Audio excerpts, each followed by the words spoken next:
Welcome to the Human Design Ray Festival 2025.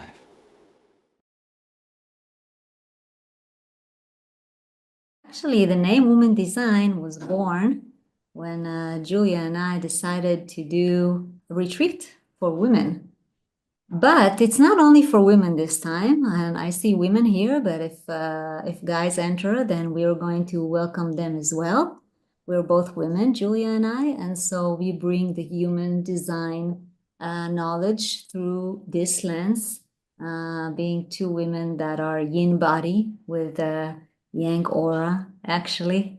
And so woman design is a concept, and it's a concept that we are here to kind of sink into today and really be really present with the yin energy of creation, which is a part of all of our designs, whatever body we are in, form we are in, and whatever aura we have, we are all a dance of yin and yang. And today we bring you the yin perspective.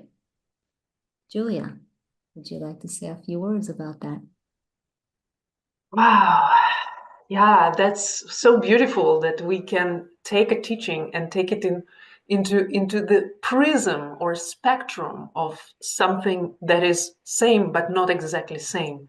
And as you see here, we have a body graph inverted, upside down, as that's really the yin perspective. We also have it black, just like in the yin yang tradition. We have black attuned to the yin and white attuned to the yang, and we know that the yang is also yin. So generally, looking at life, even the yang is yin.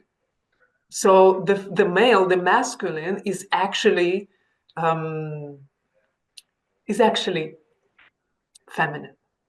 What is it really, and how is it coming to the embodiment when the teaching came from the yang, who is a yin but he's a yang? Yeah, the teaching, the human design, came through Ra in the man's body. Yeah? So we receive this knowledge from the yang, but we know that the yang is yin. And that's the foundation of the concept that we're bringing, that it's actually for everybody. It's the woman design. It doesn't mean it's just for women, but we are bringing that different perspective without distorting the knowledge. Okay, and a few words for those who might not know what Julia is actually referring to, because some people are more in the basics of human design and some people know more. When Ra was speaking about cosmology, he actually said that everything is yin. And the yang in the beginning was only yin that in order to, created yang out of itself. And this is what Julia is referring to. Also, Ra himself spoke of himself as the messenger of yin. So we know human design is actually the form, the wisdom of the form, and form is the yin. We have design, we have personality. Personality, the part of us that comes from the stars, we can say, from the different godheads coming into this body is the yang, the sky. And the form, the body, is the yin. It's the design. It's the unconscious. It's the depth. It's what's really deeply inside, like the darkness, like the yin. And so this is what we are looking at today. And today is the day of civilization in the festival. We went from initiation yesterday to the civilization today. And this is the realm of the generators. Why do we say that? Because when we look at civilization, the first two lines are yin, yin, yin, and the yin, yin is the aura of generators. When you look at the godheads in civilization, there are actually goddesses' heads. They are all goddesses. What does that mean? That means the basis of our civilization is actually yin. It's the mothers bringing children into the world, raising the children. They are actually the heart of the culture, the heart of civilization. And we see here in the chart that actually the natural way things are is that the yin is the civilization. 70% of people are the life force, our generators, our yin aura. What does that mean? That means yin is much more needed for the life. This is what builds life. This is the basis upon which our civilization is built upon. But we have a dilemma in our civilization because the thought of our civilization is very young. It's very patriarchal. It's been like that for thousands of years. And it's very male-oriented. It's very manifestor-like oriented. You know, that 9% of humanity. That's the dilemma of the civilization, that the yin in it cannot express itself in the way that it is supposed to express itself naturally. And you, Julia, do you want to say a few words about that, or your husband? Yeah, of course, because historically, it's quite mind-blowing that today we have all these facts coming up and saying, actually, ancient society were mostly matriarchal, and it's just recently, in the recent couple of thousands years, that it started being patriarchal. That is one thing. And another thing is also very important to keep in mind, that when we talk about the yin and yang, we're not just talking about men and women, because yin yang happens within each and every one of us. How is it embodied? That's the whole huge lecture we're not going to go into. But also for men to be literally balanced in their yin and not just in their yang is actually why we think the woman design attracts men, and we already have few men subscribing, for our project, because they feel it. The more developed the men are, the more they recognize the goddess and not just the god.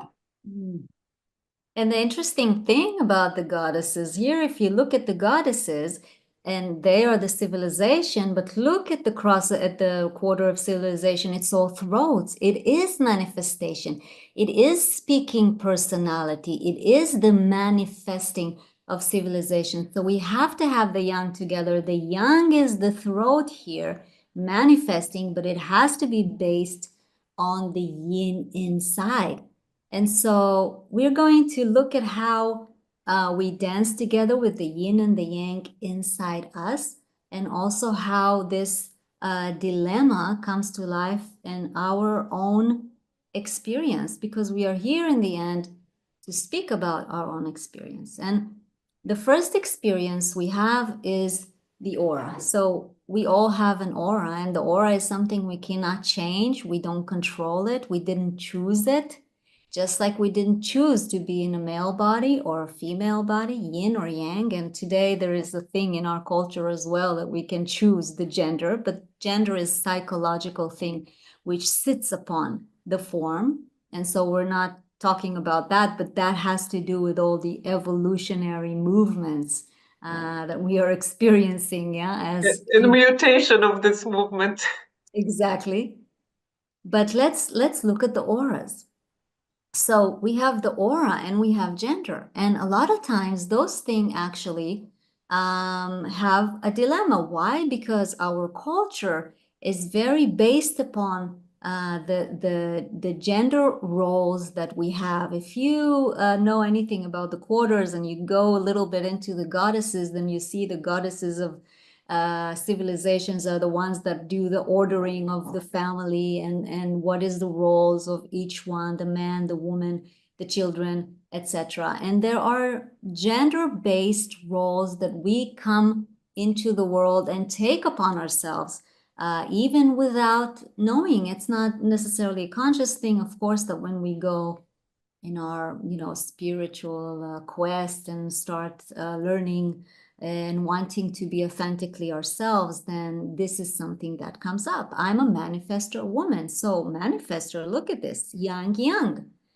But I have to be a mother, I have a closed aura, but the mother, the first thing that she does is hold the baby close to the body. So you have dilemmas. And that doesn't mean that I can't be a manifestor mother and be a good mother. Actually, my experience as a manifestor is that if I do something, I have to do it the best. So I have to be 100% as much as possible a mother. But there are dilemmas in that, built-in dilemmas. And each of us with our own aura, have dilemmas with our roles that are connected culturally to our gender. 70% of civilization are generators or MGs. And if you look at man's role, historically, and now it's breaking apart a little bit the last maybe 20, 30, maximum 40 years. But, a man that has to be a certain way in civilization, but he's the father. And so all the dilemmas that come up that you can see in your life with gender versus aura, kind of buttons that is, those things are pushing in us. And this is what we can see when we stop and we wait and we start moving according to our inner authority. Then we start aligning to our auras, and sometimes our roles can be breaking apart, and that would happen many times in the human design experiment. And if we know what that sits on, then we can kind of understand, and the mind can surrender to it. The mind can surrender to it. So for me, understanding the chart, understanding the knowledge is only to let go. It's not for the mental holding, onto something new. It's just to watch. Yeah, so I go about life. If I wait, and I waited as a manifestor for the universe to push me, and then some things that I did before, which were, just a part of my conditioning, I couldn't do anymore.